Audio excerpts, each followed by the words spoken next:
Om Swastiastu. Yang saya hormati Ibu Dr. Igusti Agung Ayu Darmawati sebagai Ketua Penguji, Ibu Cok Dewi sebagai anggota penguji, dan Ibu Surya sebagai anggota penguji. Baik, perkenalkan nama saya Niputu Denia Sari dengan NIM P07134018011 dari Prodi D3 Teknologi Laboratorium Medis. Baik, di sini saya akan melakukan presentasi mengenai proposal karya tulis ilmiah. Adapun judul dari proposal karya tulis ilmiah saya ini yaitu gambaran kadar kolesterol total pada peminum kopi tradisional di Desa Samu Singapadu Kaler. Adapun yang melatar belakangi judul saya ini adalah hasil pengolahan bahan minuman yang bersumber dari sektor pertanian sangat dibutuhkan oleh masyarakat. Salah satunya untuk membantu proses metabolisme di dalam tubuh sebagai penghilang dahaga maupun bentuk kebiasaan. Adapun salah satu minuman yang sangat populer di masyarakat yaitu kopi. Minum kopi saat ini sudah menjadi kebiasaan di kalangan baik di kalangan dewasa hingga remaja. Orang-orang menganggap kopi sesuatu yang harus dinikmati setiap harinya. Namun di dalam kopi ada kandungan yang dapat berdampak negatif maupun positif bagi tubuh. Adapun kandungan dalam kopi yang dapat berdampak negatif yang dapat menyebabkan kenaikan kadar kolesterol total pada darah yaitu kapestol. Di mana kapestol yang di dalam kopi dalam jumlah banyak dapat menghambat proses beta oksidasi sehingga kadar kolesterol total darah menjadi meningkat. Kolesterol yang berlebihan di dalam darah bisa menyebabkan pembentukan plak pada dinding arteri sehingga aliran darah ke jantung menjadi terhambat dan dapat menyebabkan penyakit jantung. Adapun beberapa penelitian membuktikan bahwa kopi dapat meningkatkan kadar kolesterol, yaitu yang pertama dilakukan oleh Satya Darmayani, Anita Rosandi, dan Dian Rahmayani yang berjudul Gambaran Kadar Kolesterol Total pada Pecandu Kopi Kecamatan Puasia, Kota Kendari, di mana didapatkan hasil bahwa kadar kolesterol tinggi lebih banyak dari kadar kolesterol normal. Dan pada penelitian kedua yang dilakukan oleh Maruni Wiwindiarti, Iswari Fauzi, dan Siti Ripiah dengan judul Kadar Kolesterol Total pada Peminum Kopi Tradisional di Dusun Sembung Daya, Kecamatan Narmada, Kabupaten Lombok Barat. Diperoleh hasil kadar kolesterol total normal sebanyak 19,3%, yang kurang dari normal sebanyak 4,8%, kadar yang kolesterol total lebih dari normal 75,9%. Menurut riset data dasar 2013, diketahui tingkat konsumsi kopi di Provinsi Bali sebesar 49,0% dan di Kabupaten Gianyar sebesar 48,0%.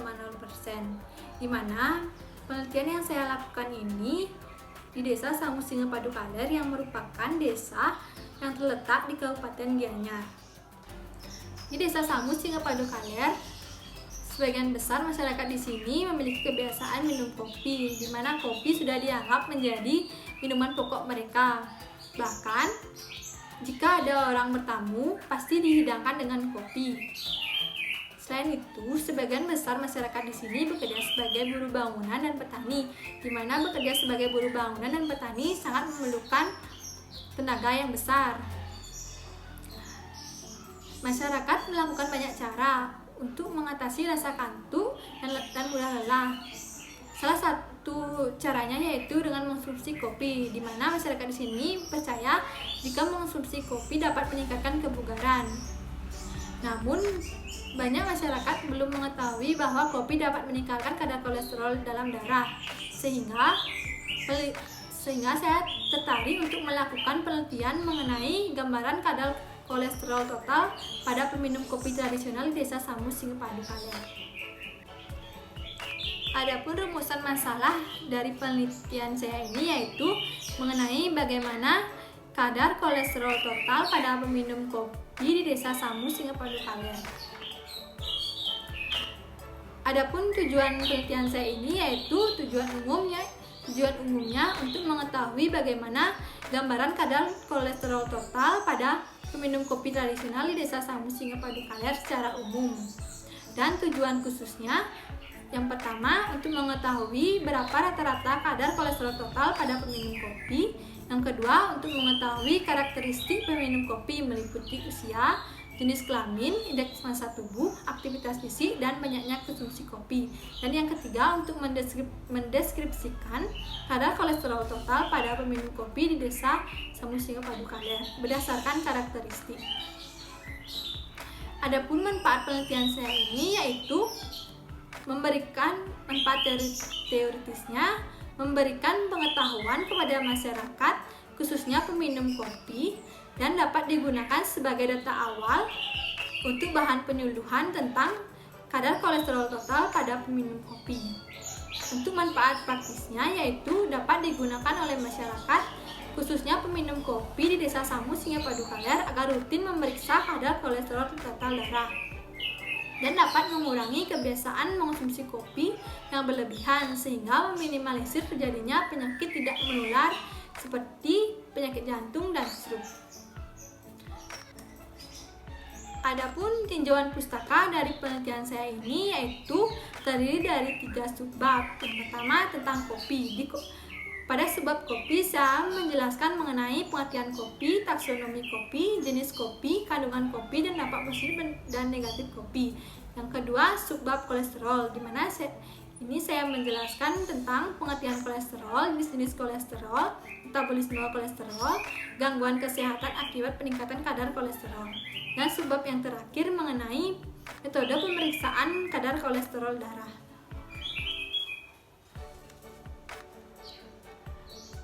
Baik, di sini saya akan menjelaskan mengenai kerangka konsep. Di mana kerangka konsep saya ini ada faktor yang dapat mempengaruhi kadar kolesterol total. Di mana yaitu usia dan jenis kelamin, indeks massa tubuh, aktivitas fisik, dan mengonsumsi kopi. Adapun faktor risiko ini merupakan faktor risiko yang ingin saya amati. Kemudian, mengonsumsi kopi, di dalam kopi terdapat banyak senyawa. Ada 3 senyawa yang dapat berpengaruh terhadap tubuh yaitu senyawa kapestol, kafein, dan kloronic acid. Ada salah satu senyawa yang sangat berpengaruh terhadap kadar kolesterol darah yaitu kapestol, di mana kapestol dapat meningkatkan asam lemak bebas dan LDL dan dapat menyebabkan kadar kolesterol total darah meningkat. Kadar kolesterol darah yang meningkat dapat menyebabkan penyakit, salah satunya yaitu hiperlipidemia. Adapun faktor lain yang dapat mempengaruhi kadar kolesterol darah yaitu faktor keturunan, merokok, mengonsumsi makanan berlemak, dan konsumsi alkohol. Faktor-faktor tersebut merupakan faktor yang tidak saya teliti. Adapun variabel dalam penelitian saya ini yaitu kadar kolesterol total pada peminum kopi. Dan adapun definisi operasionalnya itu yang pertama variabel kadar kolesterol total, yaitu definisi operasionalnya kolesterol total merupakan gabungan dari jumlah kolesterol baik, kolesterol jahat, trigliserida dalam setiap desiliter darah. Adapun cara pengumpulan datanya yaitu dengan melakukan pemeriksaan dengan menggunakan metode PUCT dan skala datanya yaitu ordinal. Yang variabel kedua yaitu peminum kopi di Desa Samu Singapadu Kaler. Adapun definisi operasionalnya, wanita dan laki-laki pada semua usia yang rutin mengonsumsi kopi setiap harinya. Cara pengumpulan datanya melalui wawancara pada setiap responden dan skala datanya nominal.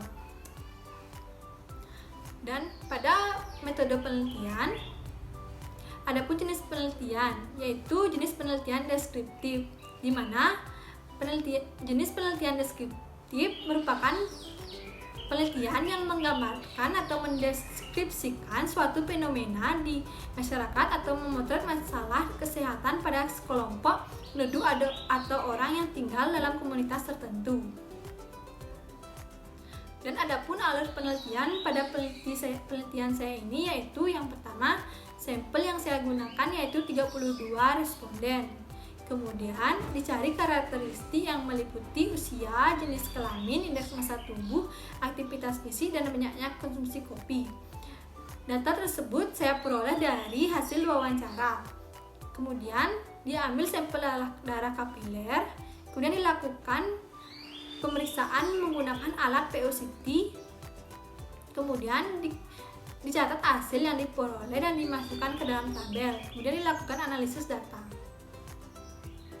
Kemudian, adapun tempat dan waktu penelitian saya ini yaitu tempat penelitian saya lakukan di Desa Samus, Padu Kaler, Kecamatan Sukawati, Kabupaten Gianyar, dan waktunya bulan Februari sampai bulan April 2021.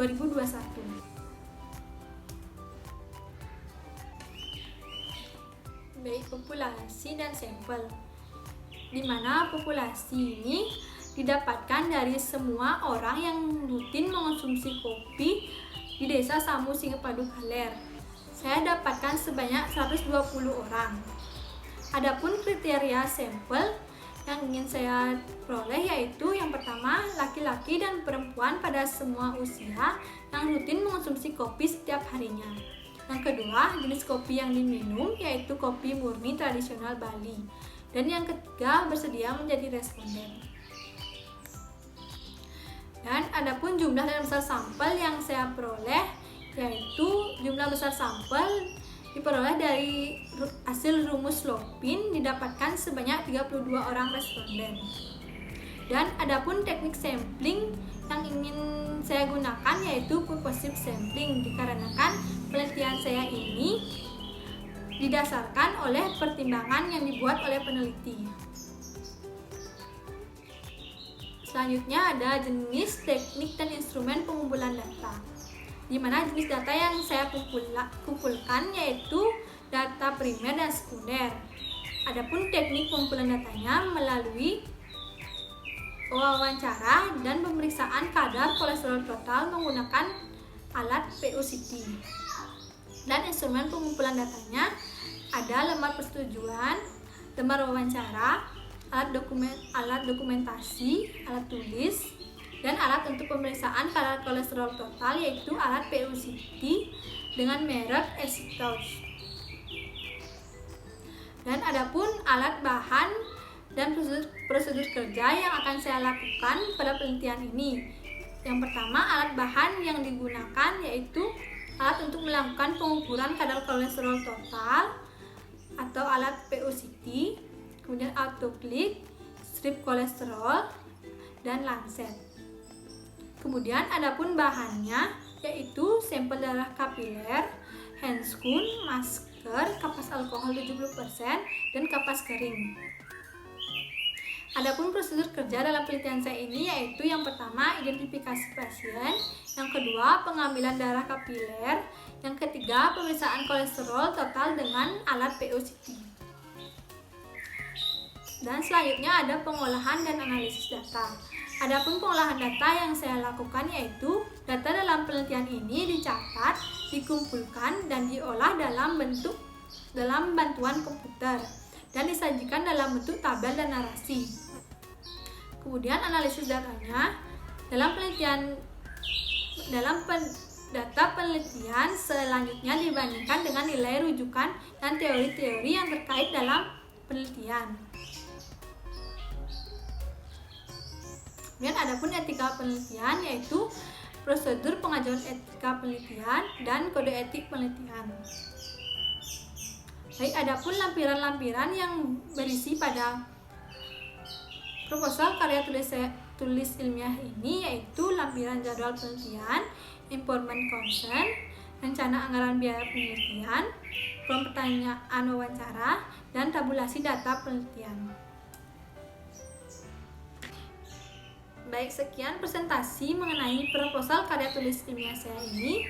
Mohon maaf bila ada kesalahan pengucapan dan kata-kata yang saya ucapkan. Saya tutup dengan Parama Santi. Om Santi Santi Santi.